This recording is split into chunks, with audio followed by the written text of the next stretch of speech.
Hi, I'm Joni Patry, and welcome to my YouTube channel. Well, today I want to talk about something that we're always interested in Vedic astrology, and that is Rahu and Ketu, because they are so important. They actually determine our future, our past, our destiny. How important is that? We all want to know our destiny, and this is what the nodes of the moon will reveal. So what is Rahu and Ketu? Rahu is the north node of the moon, while Ketu is the south node of the moon. And what these actually are points in space where the moon actually hits the ecliptic. The ecliptic is the path of the sun around the earth.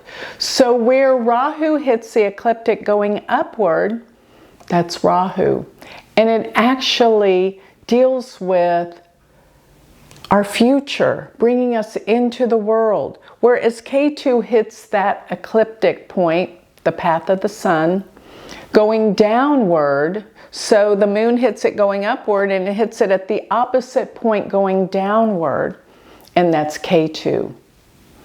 And actually there's a little myth about Rahu and Ketu that there was a lineup of the planets all getting ready to drink Amrita. And as they were, and Amrita is the potion that makes you immortal.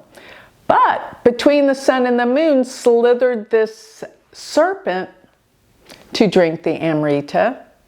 And the planets told on the serpent, and the gods threw a disc that sliced the serpent in half, but it already drank the Amrita, so it was immortal. So we have Rahu is the head of the dragon, and Ketu's the tail.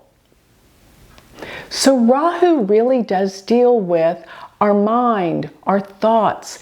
And here's the thing, Ketu deals with our gut knowing, our instincts, our intuition, our knowingness. It's that gut knowing. That's Ketu. It deals with psychic abilities, where Rahu deals with our thinking mind in the head.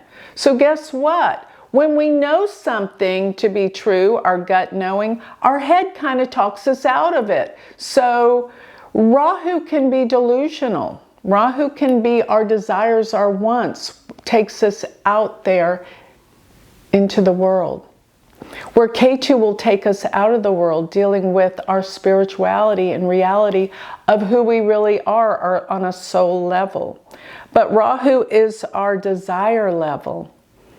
That's our desire into the world, where Ketu takes us back out, can deal with death and endings, but into the real world. So this is the story of Rahu and Ketu, plus Rahu, what I want to talk about now is where it is in sign and nakshatra. And realize too that it's very symbolic that the serpent came between the sun and the moon to drink the Amrita, because when Rahu or Ketu are with the sun and the moon, it causes eclipses. And eclipses are one of the most powerful tools we use for prediction. So before I go a little bit further, I think I'll tell you to sign up for my free newsletter. Go to my website, galacticcenter.org. You'll get all my predictions delivered to your email address free.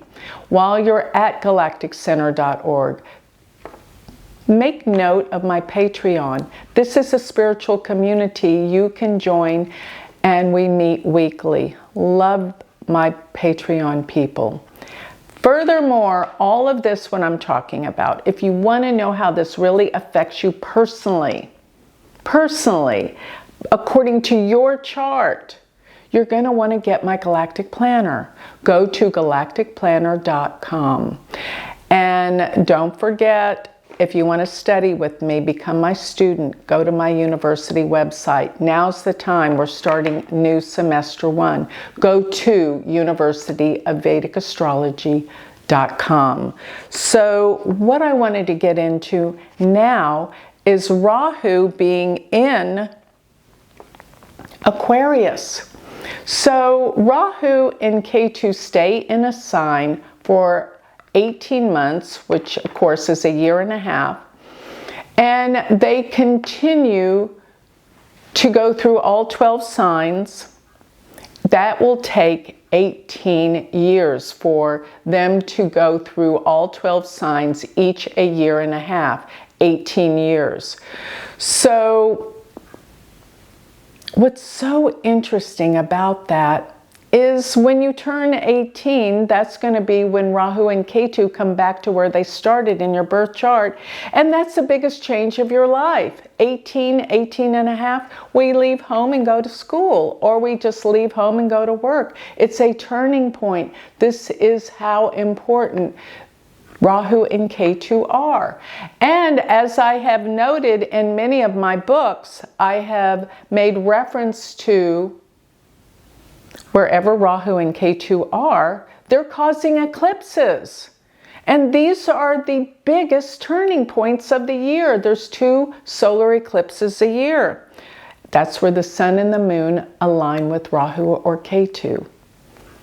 But another thing about this, the most important thing, is that for a year and a half, I have noted that where Rahu and Ketu are, it creates the biggest changes according to the signs and nakshatras that they're in. That is the determining point. So what I have done historically is I went back every 18 and a half years to determine what happened before when they were in those signs and nakshatras. And what I did find was where they are today. Let me tell you, Rahu is in Aquarius, which it's going to be in Aquarius, and Ketu's in Leo. They're always exactly opposite. So they will change signs, of course, on the same day. They're going to be in Aquarius all the way till around the 25th of November of 2026. So this will cover most of this year, almost all of the year, of 2026. I went back before to see what happened the years prior while Rahu and Ketu were Rahu in Aquarius and Ketu in Leo. And I found some very interesting things. One is that the iPhone came out in 2007. Think about how that changed our world in terms of our communications, invention. And actually, I found that the internet was actually truly invented around 1968-69 when Rahu was in Aquarius and Ketu in Leo.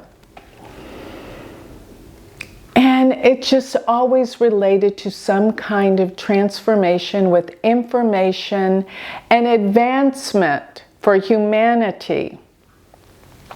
So what I want you to know now, what the whole gist of this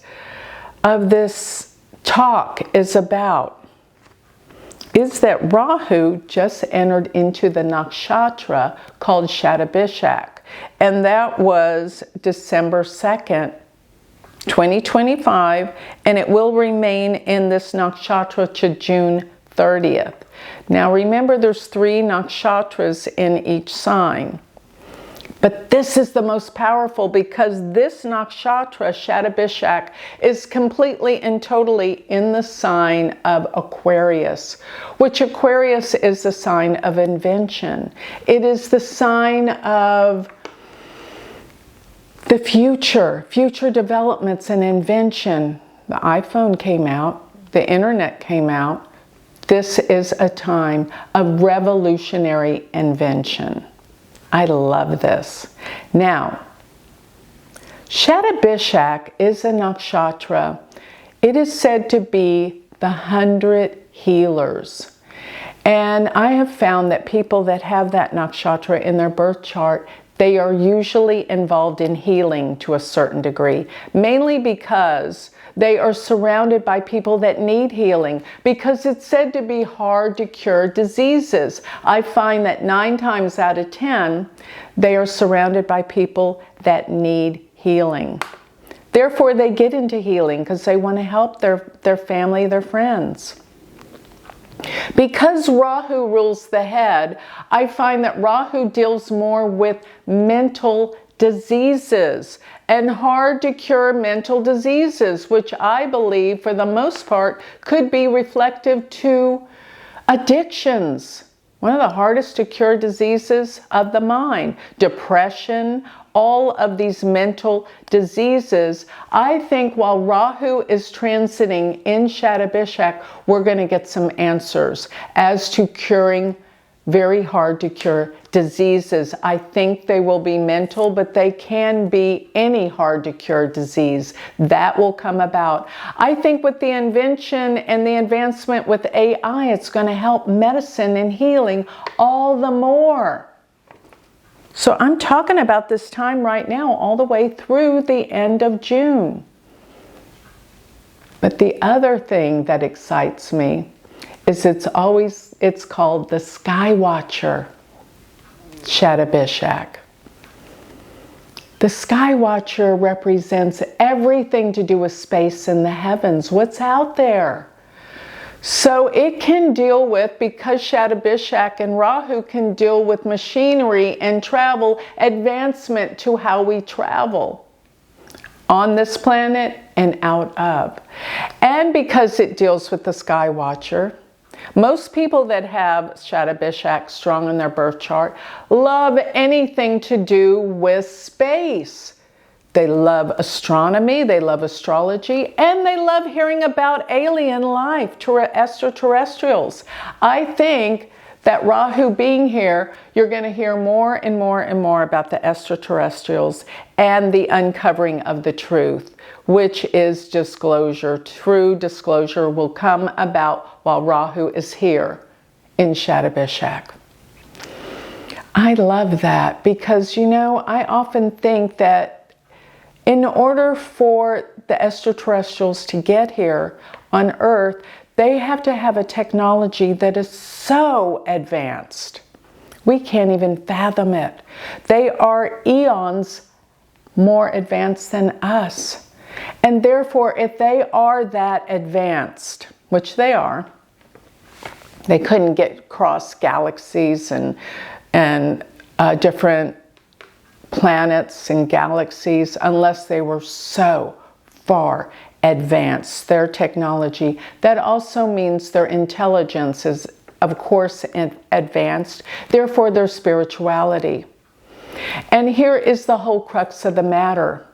I think they have so much to teach and give us, whether it's with their technology as well as spirituality. Because here our world is more concerned about getting their technology for war.